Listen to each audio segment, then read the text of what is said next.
चला इथून चालू होईल आता. बातमी अख्खा महाराष्ट्रभर पसरली. पाया खोदत असताना एका ठिकाणी पहार लागली आणि बांधकाम थांबवलं. काहीतरी आहे खाली.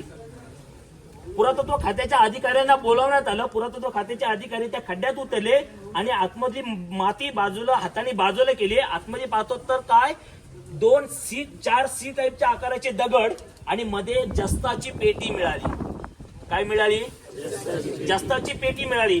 सावकाशपणे साऱ्याने ती पेटी जस्ताची बाहेर काढली आणि पेटी उघडली आणि महाराष्ट्रावर पसरली. ऐकलत का? शिवप्रभू पुन्हा रायगडी अवतरले. रायगडावर आमच्या छत्रपती शिवाजी महाराजांची रक्षा मिळाली. हा हा हा म्हणता ही बातमी महाराष्ट्रावर पसरली. महाराष्ट्रातले अनेक लोक ते अस्थिचं त्या रक्षेचं दर्शन घेण्यासाठी रायगडावर आले. काही रक्षा त्या पुरातत्व खात्याच्या अधिकाऱ्यांनी आपल्याकडे ठेवली. बाळकृष्ण मोरेश्वर सुळे तात्यासाहेबांनी काही रक्षा आपल्याकडे घेतली. तात्यासाहेबांनी ती रक्षा काही रक्षा महादेवशेठ वडके महाडचे त्यांना दिली. महादेवशेठ वडकेंनी काही रक्षा रायगडची जीवनगाथाचे लेखक शांताराम विष्णू आवळसकर सर यांना दिली. शांताराम विष्णू आवळसकरांनी ती रक्षा भारत इतिहास संशोधक मंडळ पुणे यांच्याकडे दिली.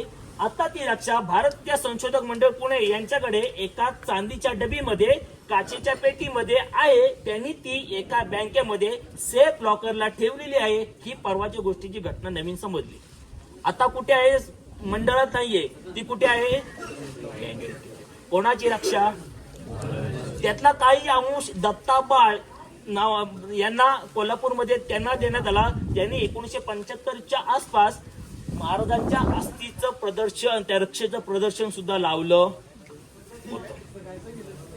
आणि जी रक्षा महादेवशेठ वडके यांच्याकडे होती तर 1942च्या दरम्यान इंग्रजांनी एके संध्याकाळी अचानक छापा टाकून महादेवशेठ वडकेंच्या जवळची रक्षा आपल्याकडे जप्त केली. परंतु जप्त केलेल्या शिवरायांच्या रक्षेचं पुढं काय झालं हे कोणाला माहिती नाहीये. परंतु उरलेली रक्षा पुन्हा त्या पेटीमध्ये बंद करण्यात आली आणि ती तशीच पेटी पॅक बंद करून ती खाली ठेवण्यात आली आणि त्याच्यावर हा समाधीचा डोलारा उभा करण्यात आला. अस्थि रूपान त्या रक्षेच्या रूपाने का होईना शिवराय कुठे आहेत? आजही कुठे आहेत? श्रीमद रायगडावर आहेत. रायगडावर यायचं ना, या श्रीमदाचा ह्या श्री अनुभवायचा ना, तो शिवप्रभूंची शेवटची स्पंदन अनुभवण्यासाठी. शिवस्पर्शाची स्पंदन इथे आहेत. शिवस्पर्शाचा शिवरायांचा शेवटचा श्वास इथं आहे. शिवरायांचं ध्येय इथं आहे. हे समजण्यासाठी आणि हे जगण्यासाठी रायगडावर यायचं. फक्त फोटो आणि सेल्फी काढण्यासाठी जर रायगडावर येत असाल, आलात नाही तरी चालेल. गर्दी नकोय, गर्दी हवंय. पावसाळी बेडकं नकोय. वर्षभर येणारा इथले वारकरी हवाय. कारण धारकरी आणि वारकरी यांचा संगम म्हणजे महाराष्ट्र. इथे आल्यानंतर जो जयघोष करतो ना, तो कुठे करायचा असतो? सदरेवर करायचा, राज दरबारात करायचा. तिथे करा, अगदी कंठ फुटेपर्यंत बिंबीच्या देठापासून जयघोष करा. इथे नाही. इथे महाराष्ट्राचा बाप चिरनिद्रा घेतोय. शांत राहू दे त्यांना. इथे नाही जयघोष करायचा. जयघोष तिथे करायचा. समाधीचा फोटो आपल्या घराघरात लावा. समाधीसोबत तुमचा फोटो नकोय. मग तुमच्या समाधीचा फोटो दुसऱ्यांना द्या. इथे नाही. इथे आल्यानंतर विचारेल ते कोणी वर चढू नये, कधी त्याच्यावर पाय करू नये. कारण महाराजांची रक्षा तिथे आहे. थोडं तरी बाळगा, थोडं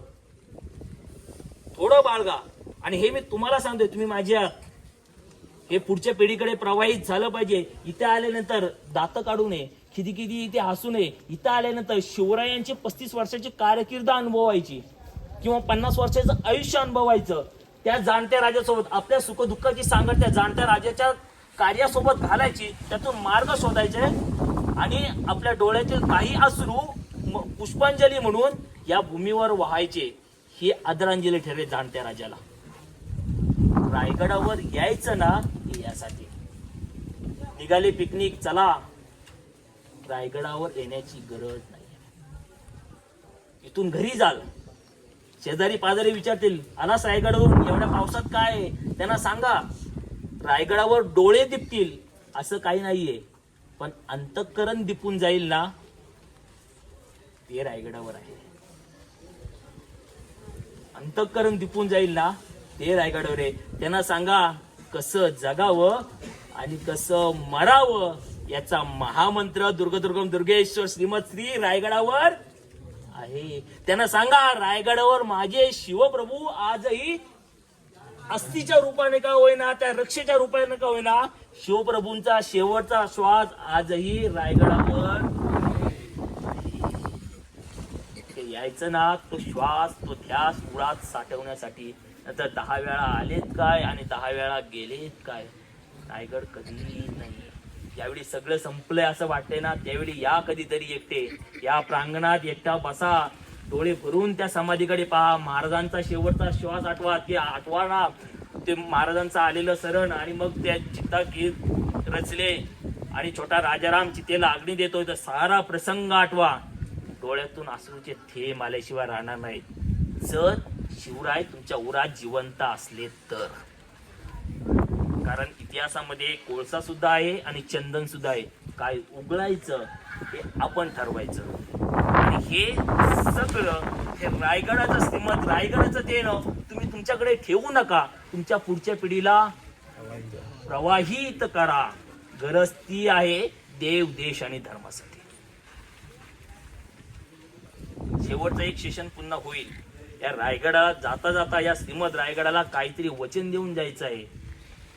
आणि नसल जमत तर बाकीचे गडकोट करा. तुमची पावलं या रायगडाला जर वचन द्यायला जमत नसेल तर रायगडाच्या पवित्र भूमीला ज्याची महती यावत चंद्र दिवाकरो राहील असं हिराजींना वाटतं, ज्याच्यावर राजा शिवछत्रपती झाला तिथे नकोय. शिवरायांचा शेवटचा श्वास, शिवरायांच्या आयुष्याचं शेवटचं ध्येय, मासा जिजाऊंचं शेवटचं ध्येय हे एवढं झालं ना मी मेले तरी चालेल. राजा छत्रपती झाला 12-13व्या दिवशी मासा जिजाऊ गेल्या. तुम्हाला वाटतो रायगड साधा नव्हे. रायगडाने भल्या भल्यांची जिरवली पण रायगड कधीच कोणाला नाराज करत तो करून देतो. फक्त आपली झोळी किती मोठी, आपण किती खेळतोय हे अवलंबून. फक्त एक लक्षात ठेवा गाड्यांवर, रायगड बघायचं नसतं, रायगड जगायचा असतो. शिवरायांची आठवावे, जीवित तृणवत मानावे, यलोकी परलोकी उरावे, कीर्ती रूपे निश्चयाचा महामेरू, बौद्ध जनासी आधारू, अखंड स्थितीचा निर्धारू, श्रीमंत योगी छत्रपती शिवाजी महाराज की जय. धर्मवीर छत्रपती शिवाजी महाराज की जय. भारत माता की जय. हिंदू धर्म की जय.